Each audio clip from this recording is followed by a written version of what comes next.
The amazing drama you're about to see is a matter of human record.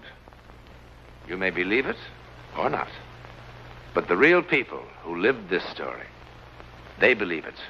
They know. They took that one step beyond. Alcoa presents a new and unusual kind of television program that takes you just beyond the world in which you live. Alcoa presents Aluminum, from the world's leading producer, Aluminum Company of America, who creates new and unusual uses of this wondrous metal for the world in which you do live. And now, John Newland takes you one step beyond. Here in this warm, secure London house, early April 1912, began the bizarre and untold chapter of a news story that would soon stun the civilized world. In this library was an unread book. Coming events cast their shadows before them. Maybe. Remember this book. We'll come back to it later. It might shock you.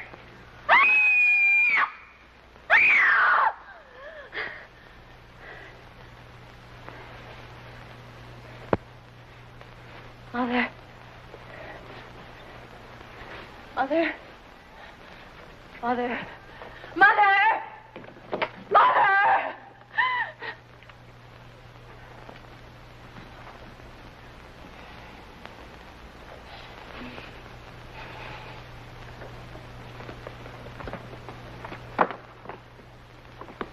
What is it? What's wrong, dear? It was water. Dark water. I was drowning. I couldn't swim anymore. I was drowning. Oh, you just had one of those old-fashioned nightmares. Oh, no. I don't blame you. All this excitement about the wedding. No wonder. Eric was there. And I couldn't find him in the dark. And the water closed in over me. What does it mean? Nothing. Absolutely nothing. And in 4 days you'll be married and in Switzerland on your honeymoon. The happiest bride that ever was. And you can't drown in Switzerland. Nobody ever does. All they do is bang into trees on those foolish skis. But drowning? No. It was all so clear to me. And I could feel the water. It was like ice. Now, if you must dream, I order you to dream only pleasant things. Eric, your wedding dress, and how happy you're going to be. Promise? That's better. Now, come on back to bed. But I couldn't find him. I couldn't find Now, him. that is enough, darling. And I shouldn't worry Eric with this. He's been trying so hard to make everything wonderful for you. There. Now. Good night, dear. And no more nightmares.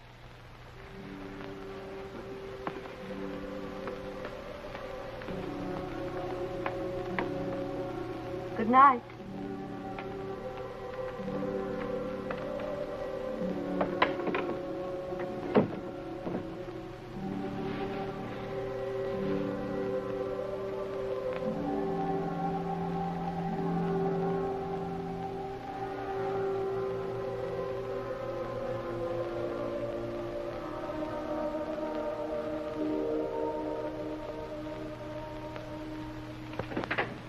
Good morning, Emily. Is the future Mrs. Farley about? Grace? Eric. Well, I know it's early, but I wanted to see what my wife would look like in the mornings. ugly. Would you like some coffee, darling? I'd love some. You like surprises, don't you, darling? I love them. Come on, surprise me. It's about our honeymoon. The honeymoon? We're not going to Switzerland. We're not. Well, where are we going? We're going to America. To New York City. New York. Eric.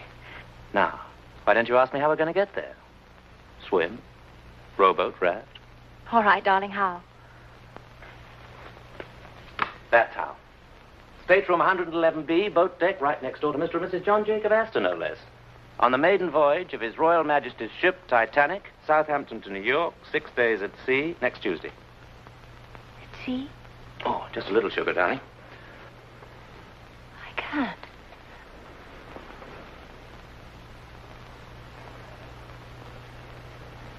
I can't believe it. I can hardly believe it myself, but the office has connections. Oh, you lucky children. You sure you won't miss Switzerland? Oh, Switzerland will keep. But the Titanic, our honeymoon, that's once in a lifetime. The paper's full of nothing but the Titanic. Listen to this, Grace. RMS Titanic, the world's largest and most luxurious liner, is writing a new and glamorous chapter in man's conquest of the sea. By virtue of her 5 watertight compartments, she's being hailed in marine engineering circles as the unsinkable ship. Her first passenger list makes her a floating home for royalty, statesmen, international society, and stars of the theater and the arts. And Mr. and Mrs. Eric Farley, who are absolutely unknown. And absolutely in love.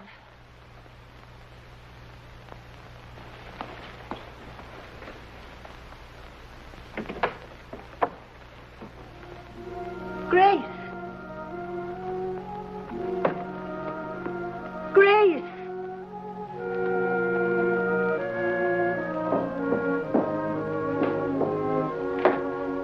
Grace, what is it, darling?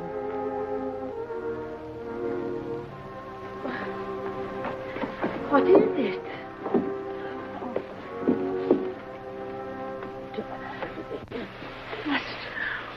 We can't go on that ship. It happened again. I dreamed. No, darling, I do wish you wouldn't. I saw the sea, the cold sea. Oh. There were people struggling in the water. Really? Sinking, dying. Grace. And then a huge ship slid down. Down.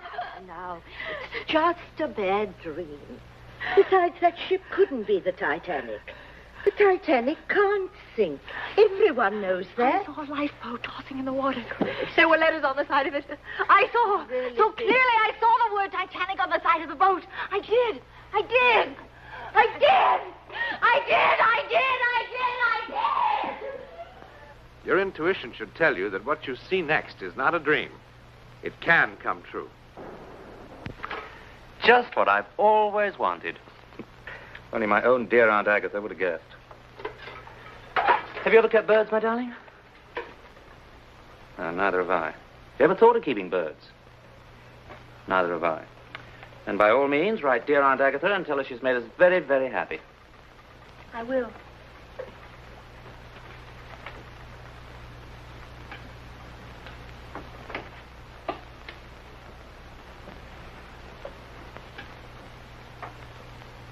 I know all about last night. And the night before that. Mother told you. I suppose you think I've gone off my head, one of the silly, hysterical women. I think you're a lot overtired and a little over-imaginative. But this isn't my imagination. Believe me, I saw it. I saw it. Now, that is silly. You don't believe what you see in your sleep? I mean, unless you're a gypsy. Grace, do you trust me? You know I do. Then don't spoil the happiest time of our whole lives just because of a bad dream. Everything's going to be all right, I promise. I'll take care of you always. Oh, hold me tight, darling. You know, if I didn't know you so well, I'd think that you'd fallen in love with another man, that you didn't want to marry me. I couldn't love anybody but you.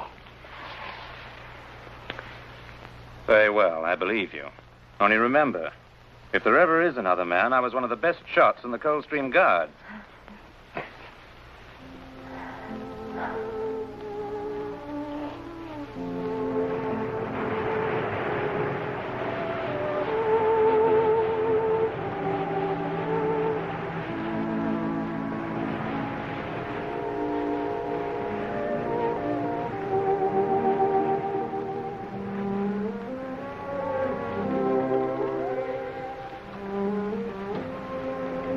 Are you asleep? I will keep a bird after all. I beg your pardon. That would please your Aunt Agatha, wouldn't it? Terribly. Did you have any particular species in mind? Oh, a lovebird, of course. Oh, naturally, lovebird.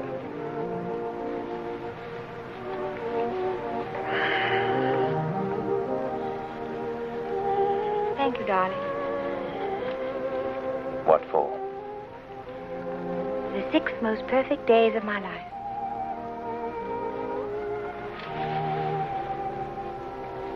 How lovely you are. And very young. Could be even better days.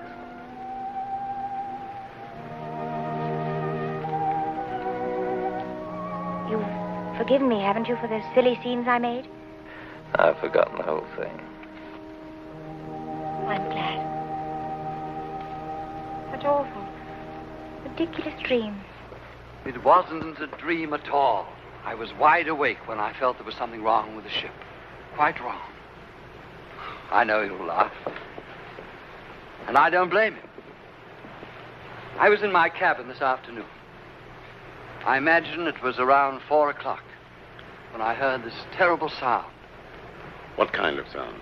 It was a terrible grinding sound, as though the ship had suddenly struck some immovable object. The whole boat seemed to tremble with the impact. Tell me, by any chance, did you hear anything or feel anything? No. I heard nothing like that, I'm happy to say. You know, it's probably your imagination, or more likely, indigestion.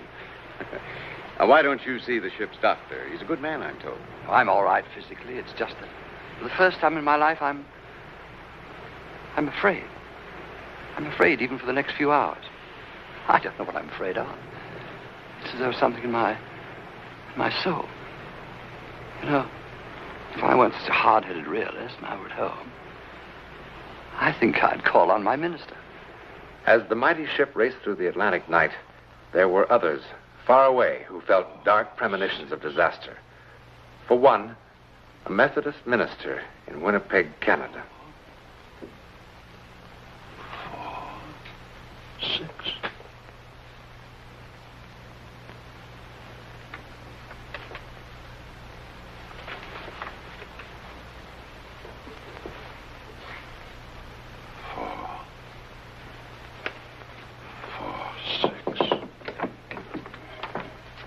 Excuse me, Dr. Morgan, but it's nearly time for the service. Miss Parsons, I'd like the congregation to sing hymn number 446 tonight. But, Dr. Morgan, the hymns for tonight are already posted in the church, and the organist... Please, 446. I didn't know that was one of your favorite hymns. It isn't. I don't even know the words. I simply know that we must sing it tonight.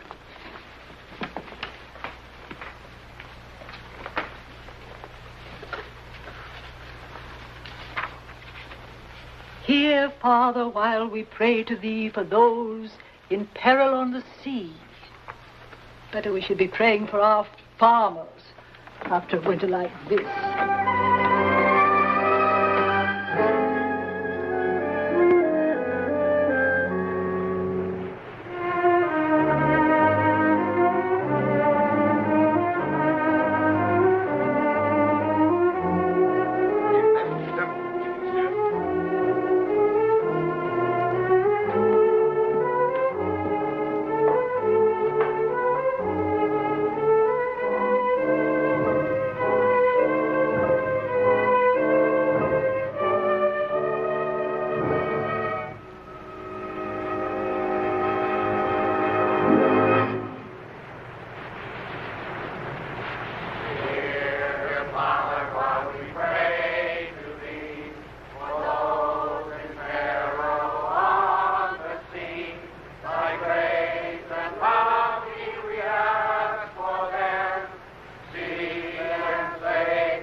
Funny at sea, one almost forgets Sunday.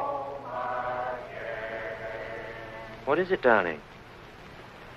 Nothing. You're cold. Come to bed. At precisely the same time in New York City, still 1,000 miles away, a magazine illustrator named Harry Teller felt a weird compulsion. I don't know what's wrong with me. Harry, what's this? I thought you were supposed to be drawing pretty girls in the new spring styles. You'll never make the deadline now. I don't know how it happened. I was, I don't know, helpless. Something seemed to be guiding my hand. I can't explain it. You're tired. You've been working too hard. Now, come on. No. No, it's not that. Harry, let's go to bed.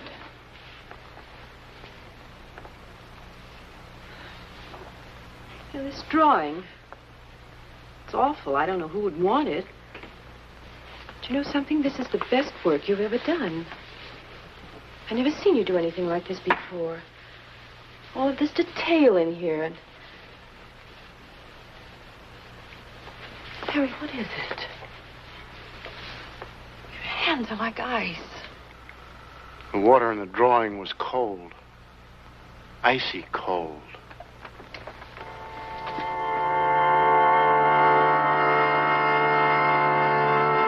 If you listen carefully, we will prove our ability to transfer our thoughts to you.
What the devil are you doing?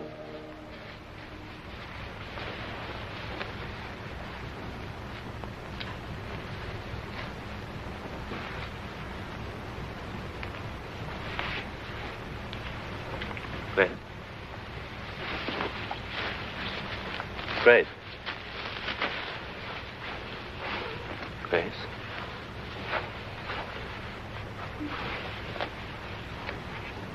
Grace. What happened? What's the matter? Everything's all right now. You come back to bed. I don't understand. I was sleeping and someone was screaming, hurry, that we need warm clothes. And I must... What's wrong with me? I must be losing my mind. Oh, I'm losing my mind. Darling, you're driving me out of mind, you know. Look, I'm not John Jacob Astor or a member of the nobility. I've saved for 2 years for this trip, wanting it to be a perfect honeymoon. And to have it spoilt by such childish nonsense. Oh, I'm sorry, Eric. I'm sorry. All right, darling, you're forgiven. I just don't make a habit of pitching my best clothes on the floor.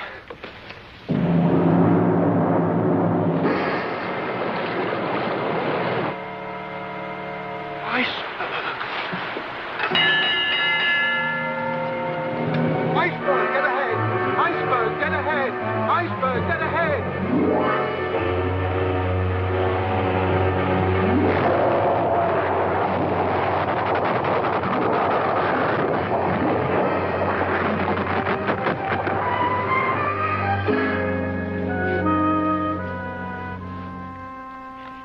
it just stopped.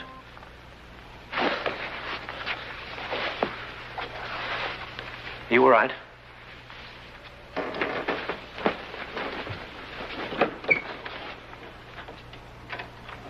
Oh, Stuart. Sir? The engine seemed to have stopped. What was it? There was some report of an iceberg, sir. The captain stopped the vessel, sir, just to be on the safe side, you know. What an incredible ship. What service. They run out of ice at the bar, so what happens? We hit an iceberg. Good fresh ice. That's what I like. It's all over the deck. Have a drink, chum. No, thank you. Never seen an iceberg, darling. Shall we go and have a look? That's a good idea. We'll wrap up. Good and warm. Captain's orders, go to your lifeboat station. Please dress warmly. Now, there's no need to panic. Just take it nice and easy. It's just a precaution, darling. Remember what the captain said tonight? The ship that nothing in the world could sink?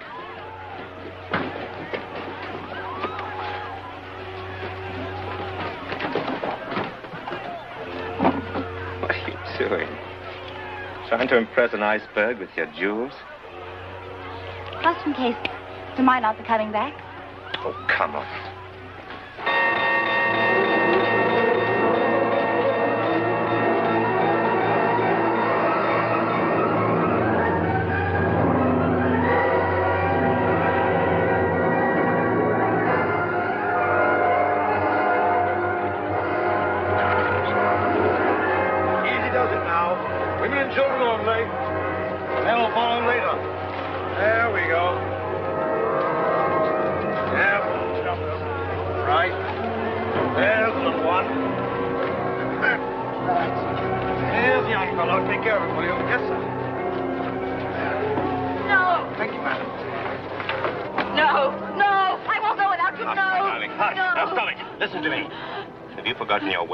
So soon.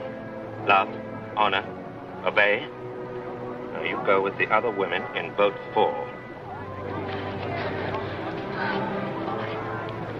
Sorry. I love our marriage. All 6 days, 5 hours and 20 minutes of it. I even loved our first fight. If you ever have another bad dream, I'll listen to you. Every word. Come, madam. It's all right. It's all right.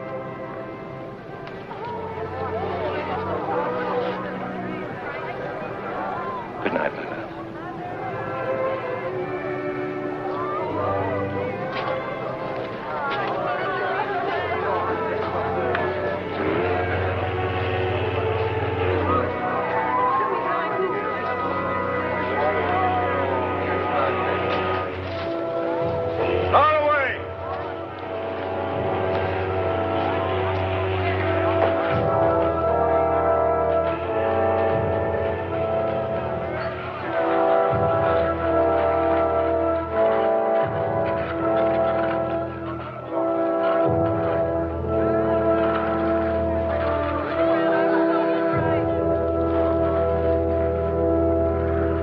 Eric Farley never came back to this house.